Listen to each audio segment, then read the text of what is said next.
लेकिन शारदा के दिल में एक तूफान चल रहा था। आधी रात बीत चुकी थी। बबलू की भूख असहनीय हो रही थी और उसके पेट में चूहे दौड़ रहे थे।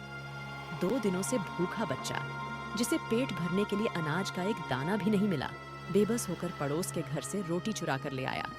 घर पहुंचते ही उसने अपनी अम्मी को झकझोरते हुए कहा, अम्मी अम्मी उठो, देखो मैं क्या लाया हूँ। अब तो उठ जाओ अम्मी। शारदा ने थकी हुई आवाज में पूछा। क्या लाया है बेटा इतनी रात को? बबलू ने मासूमियत से जवाब दिया, अम्मी, मुझे बहुत तेज भूख लगी थी। मैं पास के घर से ये रोटी चुरा लाया हूँ। लो अम्मी, तुम्हें भी तो भूख लगी होगी। आधी तुम खा लो और आधी मैं खा लेता हूँ। बबलू की मासूम बात सुनकर शारदा की आंखों में आंसू आ गए। उसका चेहरा गुस्से और दुख से तमतमा उठा। उसने रोटी एक तरफ रखते हुए कहा, क्या कहा? तूने चोरी की? बेटा 2 दिन भूखा रहना पड़े तो क्या तू मर जाएगा? बबलू ने सिर झुका लिया और कांपती आवाज में कहा, अम्मी, मुझे माफ कर दो। भूख बहुत जोर की थी, इसलिए मैंने यह रोटी चुरा ली। शारदा की आंखों में अब आंसू छलक पड़े। बेटा भूख मिटाने के लिए चोरी करना गलत है, चाहे कितनी भी मुश्किल हो। कभी किसी का हक छीनकर अपनी भूख नहीं मिटानी चाहिए। बबलू ने अपनी माँ की बात सुनकर सिर हिलाया और रोते हुए कहा, ठीक है अम्मी, मैं वादा करता हूँ कि अब कभी चोरी नहीं करूँगा। कभी नहीं, मतलब कभी भी नहीं। शारदा ने अपने मासूम बच्चे से कहा, अच्छा बेटा अब चिंता मत कर, मैं तुझे खाना खिलाऊंगी, तेरा पेट भरेगा, लेकिन अपने ईमान और सच्चाई से कभी समझौता मत करना। अगले दिन शारदा अपने बच्चे की यह हालत देखकर बेहद परेशान हो गई। उसकी आंखों में चिंता और दिल में असहायता भर गई थी। उसने सोचा, मैं कुछ भी करके अपने बच्चे को भूख से तड़पने नहीं दूंगी। तभी उसे अपने पति शिवा की दी हुई अंगूठी याद आई। वह उस अंगूठी को देखकर रो पड़ी और उसके दिल से एक आवाज आई, शिवा, तुमने तो इसे प्यार की निशानी के तौर पर दिया था, लेकिन आज मुझे इसे अपने बच्चे के लिए कुर्बान करना पड़ेगा। अपने आंसू पोंछकर शारदा ने खुद को संभाला और अंगूठी बेचने का फैसला किया। वह सोनार के पास गई और बोली, सेठ जी, मेरी मजबूरी है, इस अंगूठी को गिरवी रखकर मुझे कुछ पैसे दे दो। सेठ ने पैसे देते हुए कहा, चिंता मत करो, पैसे लौटाने में देर हुई तो बस ब्याज बढ़ेगा, अंगूठी नहीं बेचूंगा। लेकिन किस्मत ने शारदा का साथ फिर से नहीं दिया। वहां खड़ा एक व्यक्ति उसकी बातों को सुन रहा था और उसकी मजबूरी का फायदा उठाने की सोच रहा था। जैसे ही शारदा अकेली हुई, वह चोर उसके पास आया और झपट कर उसके पैसे छीनकर भाग गया। शारदा दहाड़ मारकर चिल्लाई, चोर चोर, मेरे पैसे चुरा ले गया, कोई मेरी मदद करो। उसकी आवाज में दर्द और हताशा थी, लेकिन कोई उसकी मदद के लिए नहीं आया। थकी हारी और आंखों में आंसू लिए वह घर लौटी। उसके बच्चे की भूखी आंखें देखकर उसका कलेजा फटने लगा। अम्मी, अब क्या होगा? अब तो हमारे पास खाने के लिए भी कुछ नहीं बचा। शारदा का दिल टूट गया। उसने उसे गले लगाकर कहा, बेटा सब ठीक होगा, मैं फिर कोशिश करूंगी। अगले दिन उम्मीद का एक छोटा सा दीप जलाकर शारदा ने कई दुकानों में काम की बात की, लेकिन दुर्भाग्य से उसे आज भी कोई काम नहीं मिल पाया। वह बेहद निराश और टूट चुकी थी। ऐसा लग रहा था जैसे किस्मत ने उसके साथ क्रूर मजाक किया हो। वह अपने बच्चे की भूख के बारे में सोच सोच कर परेशान हो रही थी। चलते चलते वह एक अस्पताल के पास पहुंची। आंखों में आंसू और दिल में भारी दर्द लेकर उसने मन ही मन भगवान को पुकारा, हे भगवान, मेरी मदद करो, मेरा बच्चा भूख से बिलख रहा है और मेरे पास न काम है न पैसे। अगर ऐसा ही चलता रहा तो मेरा बच्चा मेरे ही सामने भूख से तड़प कर मर जाएगा। नहीं, मैं ऐसा नहीं होने दूंगी।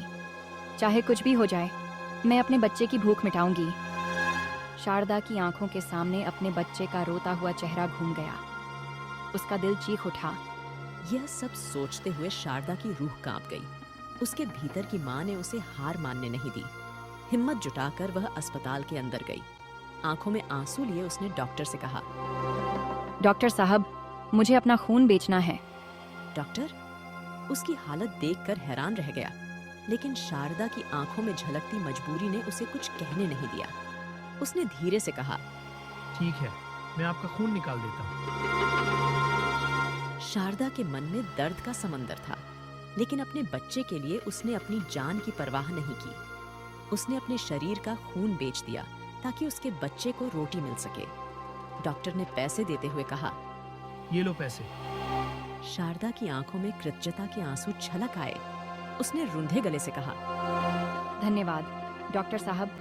पैसे लेकर शारदा अस्पताल से बाहर आई और उसने सोचा, इन पैसों से मैं कुछ राशन ले लूं ताकि मेरे बच्चे की भूख मिट सके। राशन लेकर जब वह घर पहुंची तो उसके दिल में एक अजीब सी राहत थी, लेकिन अंदर ही अंदर वह टूट चुकी थी। अम्मी, अम्मी, तुम आ गई इतना सारा राशन लेकर। आज तो मैं पेट भर के खाना खाऊंगा। अम्मी, अम्मी, तुमको पता है मुझे कितनी तेज भूख लगी है। भूख की वजह से मुझे चक्कर आ रहे हैं। बेटे की थकी और कमजोर आवाज सुनकर शारदा की आंखें भर आईं। उसने धीरे से बेटे के सिर पर हाथ फेरा और कहा, कोई बात नहीं मेरे बच्चे, अब सब ठीक हो जाएगा। देखो मैं तुम्हारे लिए कितना सारा राशन लेकर आई हूँ। कुछ ही देर में शारदा ने खाना बना लिया। दोनों ने पहली बार पेट भरकर खाना खाया। बेटे की बुझी हुई आंखों में चमक लौट आई और शारदा के दिल को एक अजीब सा सुकून मिला। जैसे ही खाना खत्म हुआ, बेटे ने खुश होकर कहा, अम्मी, अब मुझे भूख नहीं लगेगी ना? फिर शारदा ने धीरे से कहा, नहीं मेरे बच्चे, अब सब अच्छा होगा। दोनों की आंखों में खुशी छलक रही थी। कुछ दिनों तक उनका यह छोटा सा संसार खुशियों से भरा रहा। लेकिन फिर एक दिन, जैसे उनकी छोटी सी खुशी को किसी की नजर लग गई हो, बस 2 बोतल खून बहुत हो गया शारदा बहन। मैं पिछले कई दिनों से देख रहा हूँ तुम अपना खून बेच बेच कर अपना और अपने बच्चे का पेट भर रही हो। तुम्हें देखकर दिल भर आता है शारदा बहन। आखिर तुम ऐसा कब तक करोगी? शारदा आंसुओं को छुपाने की कोशिश करती हुई बोली, डॉक्टर साहब, मैं और क्या करूं? मैंने हर जगह काम खोजा, लेकिन कोई भी काम नहीं मिला। बात यह है कि जिसके लिए मैं अपना खून बेच रही हूं, वो भी तो मेरा ही खून है। मेरे बच्चे को भूखा देखकर मुझसे रहा नहीं जाता। मैं समझता हूँ शारदा बहन, लेकिन अब तुम्हारे लिए एक बूंद खून बेचना भी जानलेवा हो सकता है। हर चीज की हद होती है। आखिर ये सब कब तक चलेगा? डॉक्टर की बात सुनकर शारदा का चेहरा गिर गया। आंखों में आंसू लिए वो धीरे धीरे वहां से जाने लगी। रास्ते में चलते चलते उसका सिर भारी होने लगा। खून की कमी से उसकी हालत खराब हो रही थी। अचानक उसे चक्कर आया और वह गिर पड़ी। शारदा बहन, क्या हुआ? शारदा बहन, आंखें खोलो। क्या हुआ तुम्हें? शारदा ने बड़ी मुश्किल से अपनी आंखें खोली। कुछ नहीं डॉक्टर साहब, मुझे बस थोड़ा चक्कर आ गया था, लेकिन अब मैं ठीक हूँ। मुझे जाना होगा, मेरा बच्चा भूखा होगा। शारदा लड़खड़ाते कदमों से घर पहुंची। उसकी आंखों में चिंता और थकावट साफ झलक रही थी। बबलू, अरे ओ बबलू, मेरे बच्चे, ये लो खाना। उसकी आवाज में ममता और दर्द था। जैसे ही बबलू खाना खाने लगा, तभी शारदा को फिर से चक्कर आया।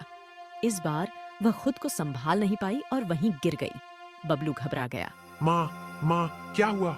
उठो माँ। शारदा के हल्के कांपते होंठ बस इतना कह पाई। कुछ नहीं बेटा, मैं ठीक हूँ, बस थक गई हूँ। लेकिन उसके चेहरे का दर्द उसकी हालत बयां कर रही थी। अम्मी, अम्मी, क्या हुआ अम्मी? कुछ नहीं बेटा, तुझे भूख लगी है ना? तू खाना खा ले बेटा।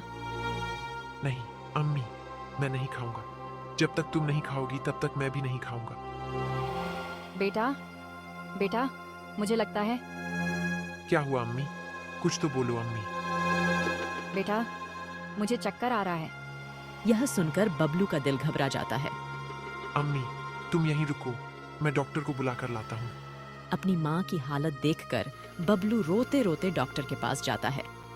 डॉक्टर साहब, जल्दी चलो, जल्दी चलो, मेरी माँ की तबीयत बहुत खराब है। बेटा शांत हो जाओ। क्या हुआ तुम्हारी माँ को? डॉक्टर साहब, मेरी माँ को चक्कर आ रहा है। वो गिर गई और अब कुछ बोल नहीं रही है। प्लीज डॉक्टर साहब, जल्दी चलो, मेरी माँ को बचा लो। डॉक्टर बबलू के चेहरे पर फैले दर्द और बेबसी को देखकर बबलू से कहता है, ठीक है बेटा, मैं अभी तुम्हारे साथ चलता हूँ। चिंता मत करो, तुम्हारी माँ को कुछ नहीं होगा। डॉक्टर और बबलू जल्द ही घर पहुंचते हैं। अरे शारदा बहन, तुम? डॉक्टर साहब, आप मेरी माँ को जानते हो? हाँ बेटा, बहुत अच्छी तरह। तुम्हारी माँ अक्सर हमारे अस्पताल में आया करती है। मैं कुछ दवाइयाँ दे रहा हूँ, इन्हें अपनी माँ को समय पर दे देना। तुम्हारी माँ की तबीयत ठीक हो जाएगी। बबलू डॉक्टर की ओर देखता है। उसकी आंखों में उम्मीद और आंसू दोनों हैं। डॉक्टर साहब, मेरी माँ ठीक हो जाएगी ना? बिल्कुल बेटा, तुम्हारी माँ जल्दी ही ठीक हो जाएंगी। यह सुनकर बबलू गहरी सांस लेता है। डॉक्टर साहब, आपके अस्पताल में मेरी माँ क्या करने आती थी? डॉक्टर ने एक गहरी सांस ली और कहा, अपना खून बेचने बेटा, ताकि तुम्हारी भूख मिटा सके। यह सुनकर बबलू के पैरों तले जमीन खिसक गई। उसकी आंखें भर आईं और वह रोते हुए अपनी माँ की तरफ देखता हुआ बोला, मेरी माँ मुझे खाना खिलाने के लिए अपना खून बेचती थी। हाँ बेटा, तुम्हारी माँ ने तुम्हारे लिए ना जाने कितनी कुर्बानियाँ दी हैं। कोई तुम्हारे लिए उतना नहीं करेगा जितना तुम्हारी माँ ने तुम्हारे लिए किया है। अब मुझे जाना होगा बेटा, देर हो रही है। इतना कहकर डॉक्टर चला गया। डॉक्टर के जाते ही बबलू ने देखा कि उसकी माँ की आंखें हमेशा के लिए बंद हो गई थीं। यह देखकर बबलू फूट फूट कर रोने लगा। अम्मी, तुम अपना खून बेचती रही और मुझे कहती थी कि काम पर जाती हो। क्यों झूठ बोला अम्मी? तुम मुझे अकेला छोड़कर नहीं जा सकती अम्मी। अगले दिन गांव वालों ने मिलकर बबलू की माँ का अंतिम संस्कार किया। बबलू अपनी माँ की यादों में खोया उसके बलिदानों को महसूस करता रहा और उसके भीतर एक गहरी टीस बस गई जो उसे याद दिलाती रही कि माँ के प्यार और त्याग का कोई मोल नहीं। अगर आप इस कहानी के अगले हिस्से में देखना चाहते हैं कि बबलू अपनी माँ की कुर्बानी के बाद कैसे अपनी जिंदगी को आगे बढ़ाता है, तो नीचे कमेंट जरूर करें।